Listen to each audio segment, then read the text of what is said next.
What's up, YouTube? I want to say thank you for stopping in and listening to the second episode of the A&E Foundry podcast.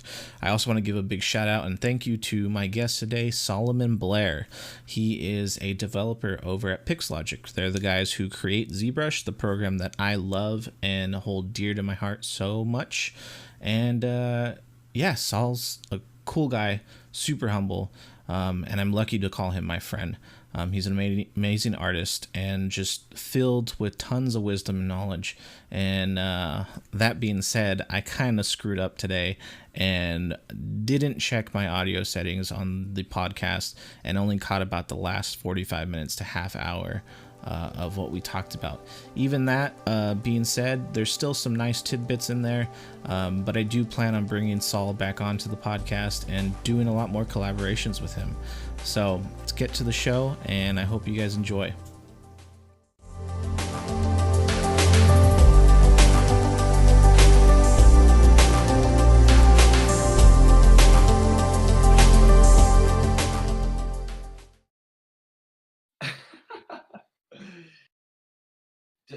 Does Discord? I don't know if Discord records. I don't think so. Overlay notification. Damn, because we've been dropping some fucking knowledge. I know. Well, honestly, I could do. Yeah, I mean, like I said, we can always do another day too. I mean, I'd love having you on anytime or all the time whenever you're free. Yeah. So, yeah, man, best friends now. Best fucking Totally, and for sure, you know, something that I'm glad we connected because I like the way that you look at these things, and like just talking about this stuff with you just inspires me. And something I haven't been very good about in the last few years is like getting out there and like actually just making artwork with people that I enjoy being around. You know, Yeah. It's like I'm so sort of stuck in my sort of bubble that I've been in, which is like I work in development, which I love, and I'm a very small portion of that. We've got a lot of creative people at Pixologic, but I spend a lot of my time just sort of thinking about these things and trying to help contribute that to the software any way that I can. And Yeah. big part of that is the ZBrush Live stuff that you know, Kyle and Kingsley and Michael and myself have developed this little sort of subsection of Pixologic that it's now we're trying to just like sort of deconstruct everything and give people a platform that like we see as a better way to educate yourselves and feel more connected to the artists. And that's a lot of that's a lot of like philosophical sort of like thought processes to like, you know, like, well, what's the best way that we can get people into this and learn ZBrush in a different way?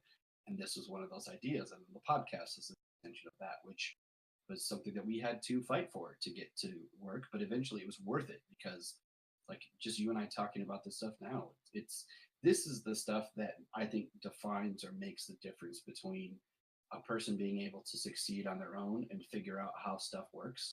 And Yeah. if you don't get this kind of understanding of it before you start, you end up spending 5 to 10 years figuring this stuff out as you go. And no matter what, we could tell you all you want to hear, but you won't know until you're ready to accept the information. But like for the people out there who do ask the questions, well, how do I make this? How do I make a job out of this? Well, this is how you do it. Number one, do it because you love it. Find the thing that you love, and you won't ever. You got to find the thing that you're good at. Number one, or that you actually have potential. Like for me, it was like I was saying earlier, I struggle with rigging and even my 2D skills. I feel like good enough to make a career out of. Sure, I could have explored those and tried to turn that into something, but ZBrush was something I loved doing, and I felt like I was pretty good, like relative to my own skill set. I was good at that. I felt like that was something to expand, you know, and I made that my focus. Everything else was like icing on the cake. You learn After Effects, you get some motion graphics skills. Sweet, you're great at now. You have a tool set that you can present your stuff in a better way. That's what I was telling one of my students, August. He's thinking about switching to games for the game track because he was like, well, I already know After Effects, so I kind of want to do VFX. I'm like, dude, you literally had no fucking art skill when you came into my digital sculpting class, and you've grown so much And Yeah. then, or you met August. You were talking to him. He's the one that did the. August, Yeah. and I told him I liked what he did. I see the potential of him pushing forward with that if he chose to. Yeah, and so I mean, after you talked to him, he came up to me and he got all fired up. He's like, "Next time I'm gonna fucking win," and I was like, "Oh, that's what I like to hear." That's freaking awesome. That's the way to be. So I'm trying to convince him because I'm like, dude, you have so much potential. I'm like, not that I want to pull you away from not doing After Effects and VFX. Like, if that's really what you want to do, then fucking go for it. But I'm all, look at the creative freedom you have here. And a lot of the students that I'm talking to, they're like, I don't know if I want to do animation or I want to do this. I'm gonna drop some knowledge on you. This is I forgot who I heard it from, but it might have been you when we were talking about it.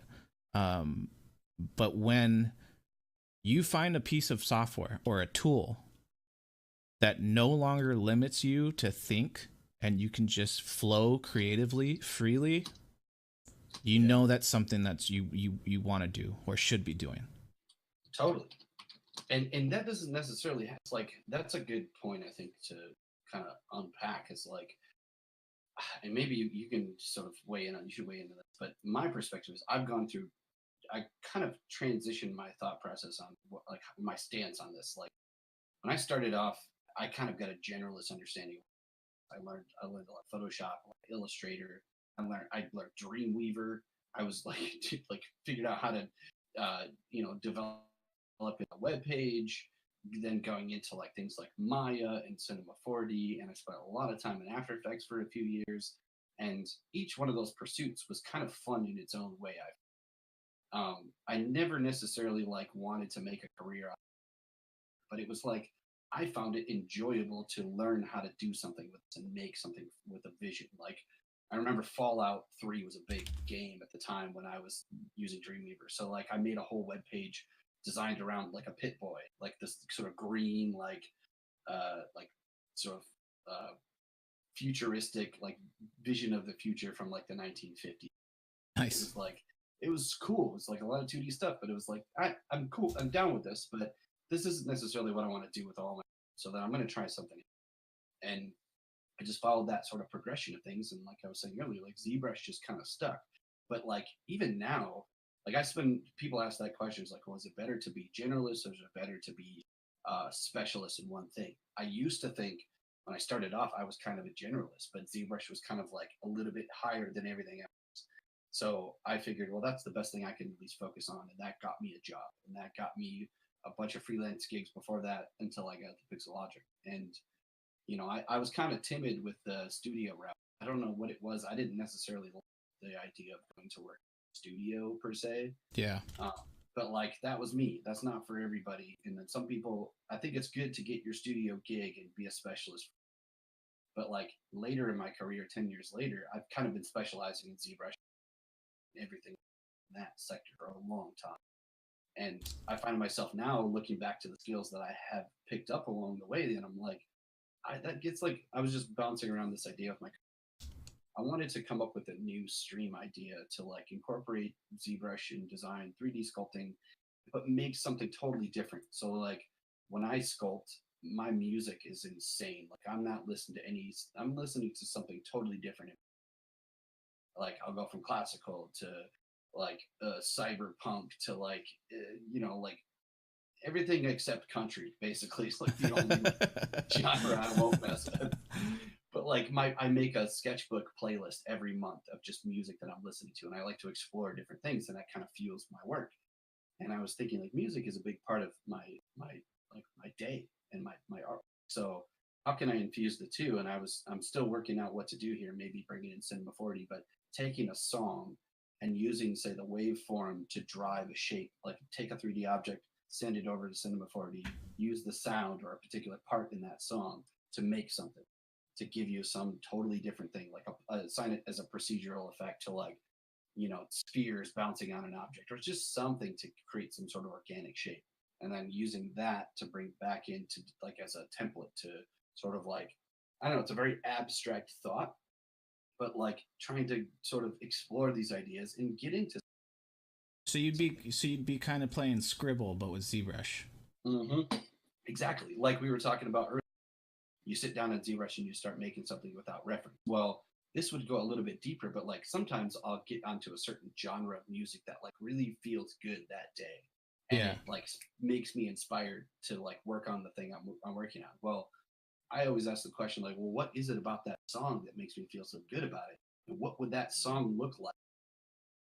And it's like, and trying to take that sort of take sound waves and turn that into something else. I was thinking like that could be a way to sort of define a style before you start working. If there's a way to turn this into some sort of like visual representation of that thing, like have you ever heard of the dude Beeble Crap on Instagram? Do It's not like what? this guy's called Beeble Crap on Instagram. No, I've never heard of him. He's a cinema 4D artist. He does one piece of art. And he's been doing it for like 2 years straight, and all of his stuff is crazy abstract, awesome, and I love it. It's like how do you come up with those ideas every single day? Yeah. And some people are good at sort of defining that, but I was thinking like, what if it's a natural thing? Like my coworker Kingsley was showing me Deep Dream. Have you heard of Deep Dream? The genre style, or it's like AI system that a lot of different people are using. Basically, Deep Dream takes two images and it combines them to make one piece of art. So let me see if I can show you some images. You could find this on Reddit. that's pretty fucking cool. Just the concept of it. Yeah, it's a great thing. Like the idea of like artificially created images, but I like the idea of artificially created images to inspire something to then go in and make. You know what you can do with that podcast idea, though. Sorry to interrupt. No, go for it. I mean, what you could do, I mean, since you're hosting it, is have the kind of how you're doing the ZBrush podcast now, but you guys are both just sculpting. So yeah, you guys are just jiving off of it. At the end, you guys show what you guys came up with off the same music. So you can put that playlist, like make that playlist for that type of genre of music or whatever, like you said, and you guys are both just listening to it. Yeah, and then see what you both come up with. And see what you both come up with at the end. I mean, you don't even have to make it long. It could just be like an hour show, and you see what you come up with within an hour or 2 hours. That would be very cool. I love that idea. That's the kind of stuff that I think keeps me going. It's like trying to explore further. Like, well, I don't want to just keep making, you know, like video game style characters, cyberpunk, and like creatures. Like, I love those things for sure, and I always want to do it. But I don't want that to be my only thing. Like, I like exploring other ways to use these skills and think about different ways to do stuff. Like, it's more fun that way. And taking a break from the creatures and the monsters and the characters is a good thing to do, because when you come back to it, you end up getting better work out of it instead of just like always doing that every single day. And at least for me, I guess I can't say that as a blanket statement for everyone, but yeah, if you're like us where you're constantly needing to do things, I like to explore more fun ways to go about it and challenge myself. I mean, I think it's perfect for you because just like with me, it's like you get to do all these little small projects, and one, that's getting you more practice, that's getting you more art time. Yeah. And then two, you just get to hang out with a buddy and do it. Totally. That would be cool. We should do that sometime. That'd be fun. I'm fucking down. Even if it's not for the Pixologic one, I'm down to just do it anyways. Totally. Absolutely. I don't know if I think I lost you there for a second. Oh, it's fine. Well, we've explored the ZBrush live streams, the idea of pass the sculpt. I don't know if you've seen that. But one artist will do a sculpture and then send it to us, and they totally change it and do something else to it. Oh, that's fucking cool. Yeah, that's what I did. I think I have it up. Let me see. So Christina, the one that won second place in the sculpt off, she was doing this elf, like 4-eyed elf guy, and where's Keyshot at? Let's just open Keyshot because it's a Keyshot file.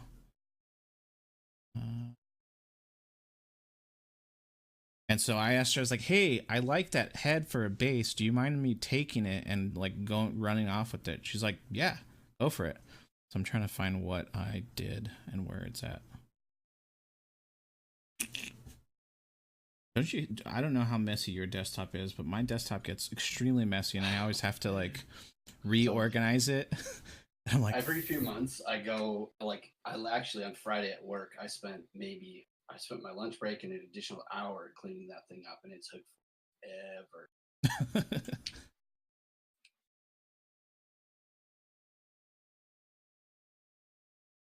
open. Is it my flash drive?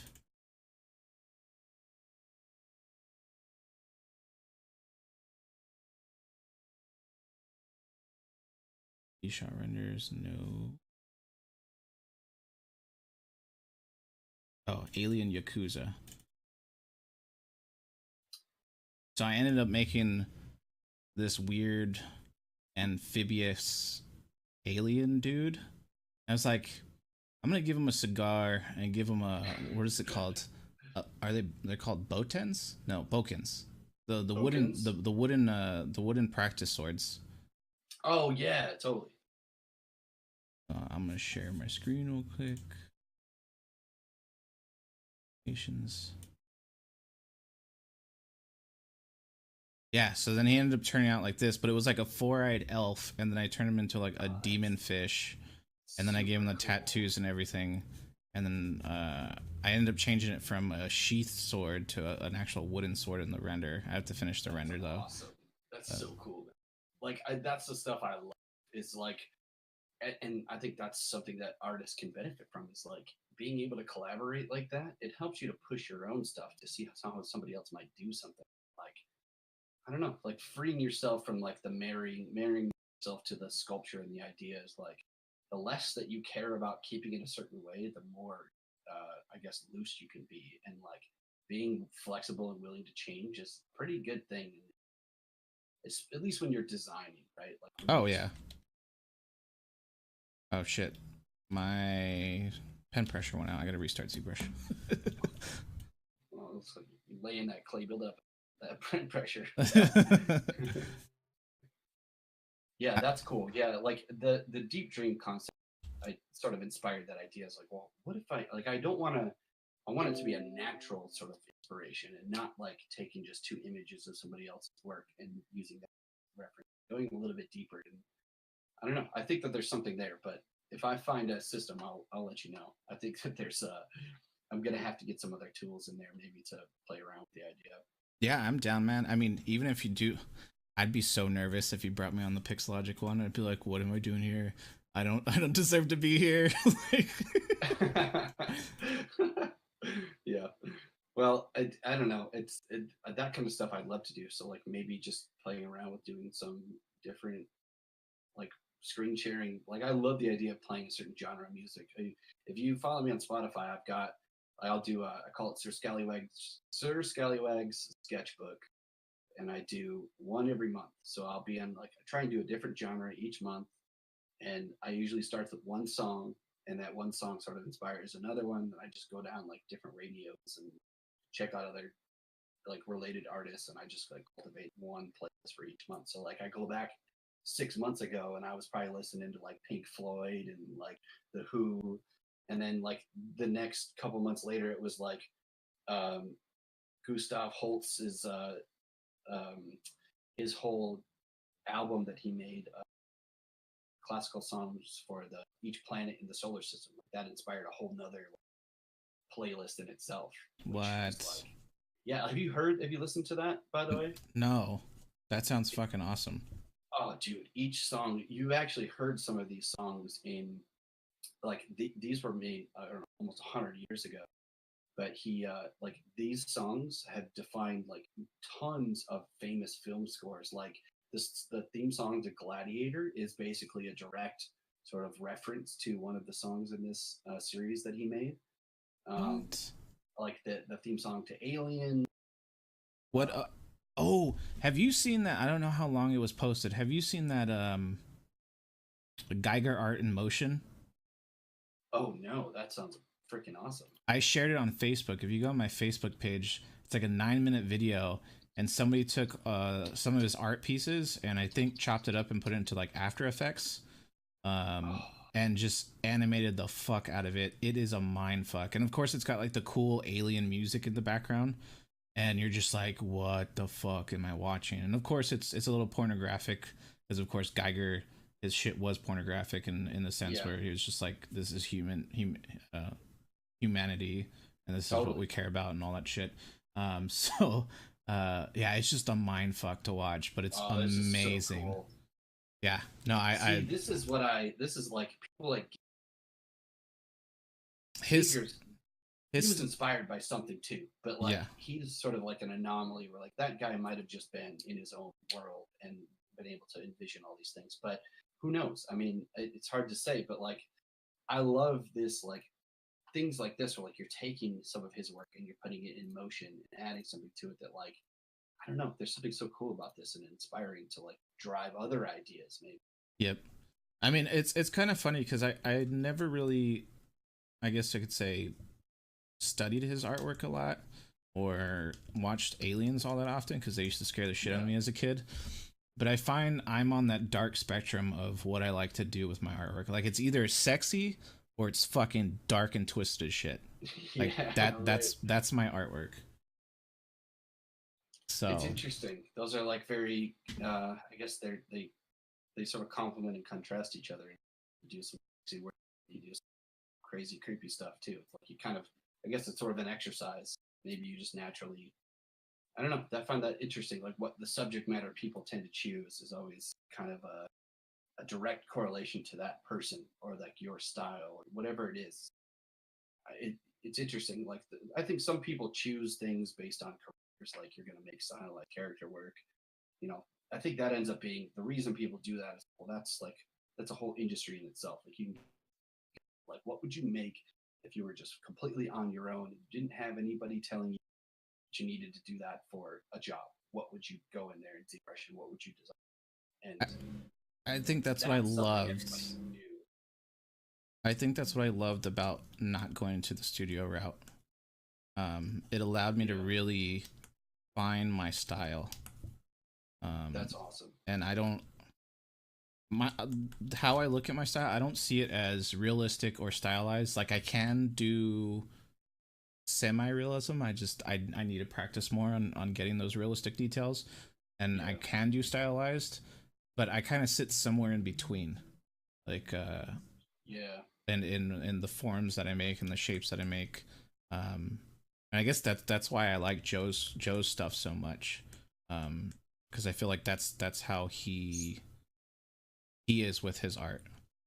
absolutely, for sure. Because it's like, yeah, it's sort of on that realm of like, the unimaginable and like based on reality. All a little bit stylized because it's based on comic book art, that kind of stuff that he does for his professional career. Yeah, But then sculpturally speaking, I mean, he's interesting because he seemed to study the core sort of foundational stuff, which is like classically trained artists, like a lot of anatomy and shape and form and all of that. But then like then you get somebody else like a Thomas Wittelsbach who's just like so crazy abstract and like gnarly with the kind of stuff that he goes in there. It's fascinating to and it you can sort of if you have you talked to Thomas Wittelsbach or met him, no, he's it you can totally see where he's kind of like a Giger-esque type of artist, very eccentric and awesome and open and it's like his personality shines through his work and I feel like a lot of people tend to that sort of like is it comes out in a weird way in your work somehow some way but like I guess if you can harness that or figure out that part about it I mean who knows like I feel like if you were even if you weren't teaching like I feel like you'd still probably kind of like, this has always been your defined kind of style. yeah, no, that makes sense. Um, you know who I'd like to see their style in a game because it is Geiger-esque is Dom. Now that he's working at Bonfire, I'm curious if they'll allow him to whatever they're making to use his natural style that he does. Yeah, Because because those kinds of I yeah. just love watching his workflow and then just seeing the that bio science type of look that he has in his sculptures. hmm I know his work is insane. I love it, and his stuff is insane. Creature, creepy kind of stuff. Like that's something I've had to let go of. I did a lot of stuff because it was industry centric for a time, and now I'm just kind of like even the stuff you see my art station and like my Instagram, it's not like it's a quarter of the stuff that I'm doing, and I just don't spend enough time posting. But like I'm doing something totally different all the time. I'm doing vehicles, I'm doing like hard surface spaceship design. I'll sculpt a character one day and do like I did like a series of like Lego stuff in Zbrush, just designing like Lego figures, and it was like tons of fun. And but like I don't know if I fully opened myself up to a place where I can just fully either. I think I'm still getting to that point in creative too, as well, which I think comes from just like what you're saying, like maybe trying some new stuff out, maybe just sitting down and you know with another artist and like challenging each other to do something completely different. Like a friend of mine, Jacob, he writes these awesome stories and he's a great concept artist. We're both working on he created the sort of backstory for a cyber kind of thing, and so we're both going to do a character with the backstory he wrote and complete it by like January. Kind of. And Nice. So, like I'm doing female, which is something I don't spend enough time doing, and he's doing male, which he's always kind of like you. He does a lot of females. So like we're forcing ourselves to do something that we don't usually do. And Nice. See. Yeah, I males I can spit out pretty fucking fast. Females I gotta take my time on. Dude, same, man. I mean, I want to specialize in females, just because I love the form so much. Yeah, and it's a very hard thing I tell students too. I think regardless if you're male or the silhouette of the female form is so much more challenging because you've got number one, just on average, you have less definition in muscle and all those things to hit. So then it comes down to like proportion and silhouette that are so much more crucial. And I think it's equally as challenging to do females like it is to do like Disney stylized character in the round. It's like that stuff you might think is easy, but it's really not. It's like to do it right, it takes a lot of just finesse and looking at the silhouette all over and all the different angles and not the tertiary details, not the definition of muscle. And I think that's why males are so easy because you throw in those muscles, no matter what, it's a little bit more accurate or right. But like if it doesn't have the definition of muscle, but you still have to have the shape of that in there, that's a lot harder to hit. Yeah, I tell my students all the time. I was like, old people and fucking males are easy to sculpt, because you can hide your mistakes in the muscles, in the wrinkles. I was like, females, you can't do that. Right. You put a line in a wrong spot, and you age them. You age them like 5 years, just like that. 100%. In like something that I challenge myself to do to start with the female form, but do a planar sculpt, like actually focus on just instead of like going in and trying to define it. So like, I'll show you, like, I'll send you a little screen here.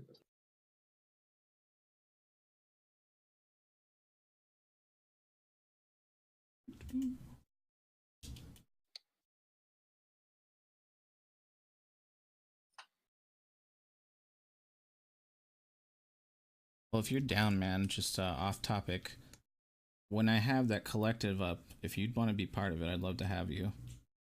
Yeah, please. That would be awesome. I'm so down.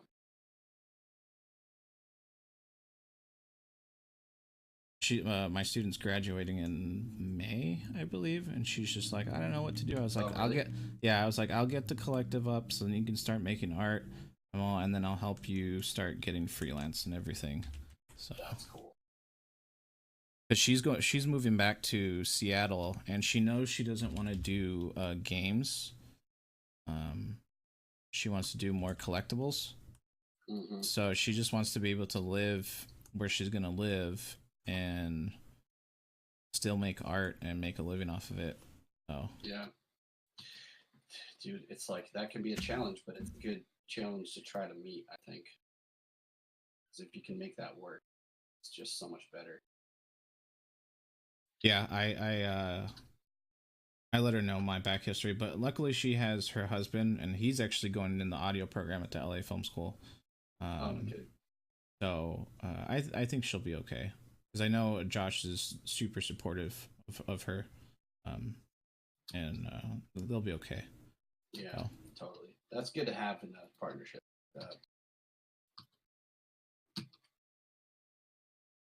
Well, I probably should get going. I got a bunch of stuff to do here. We should do this again sometime soon if you want to start it over. Yeah, I guess. Oh shit! It's already 3:30. Yeah, no. I'd be down to do this. I mean, we kind of briefly we talked a lot about school in the beginning, so we can always talk about it again. Because we just kind of just shot the shit the last hour. So. Yeah, like I feel like we could open up on some.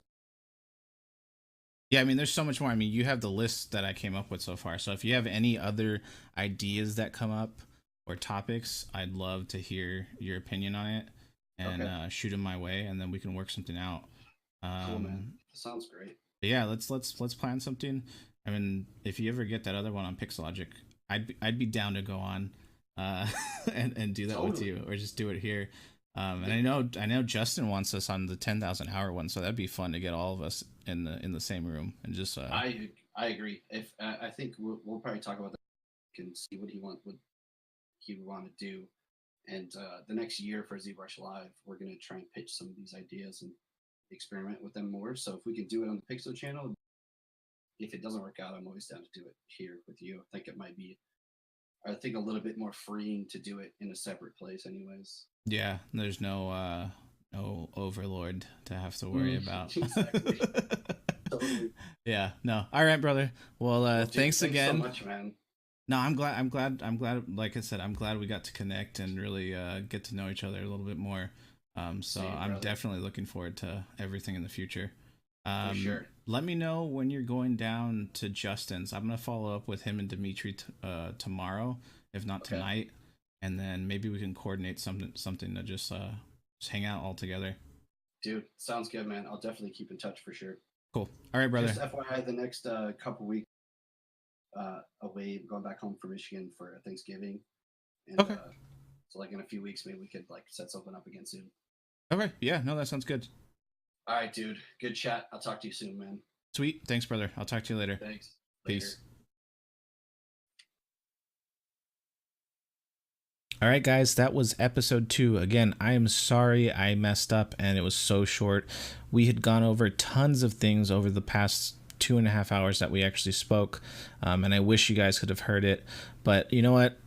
You know, it's not the end of the world. We'll probably pick this back up in a few weeks and kind of go over everything again and just hang out and talk. I mean, Solomon's such a good guy, and I can't wait to sit him down and, you know, just pick his brain on what he thinks about certain topics, about the industry, about education, and about much, much more. So if there's any thing that popped up to you guys during the little bit that you guys got from our podcast, and it resonated with you, please leave a comment below about any ideas that you guys or topics that you guys want us to talk about in later podcast episodes.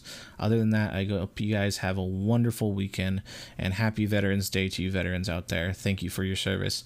But other than that, I'm out. Peace. Have a good night, everybody.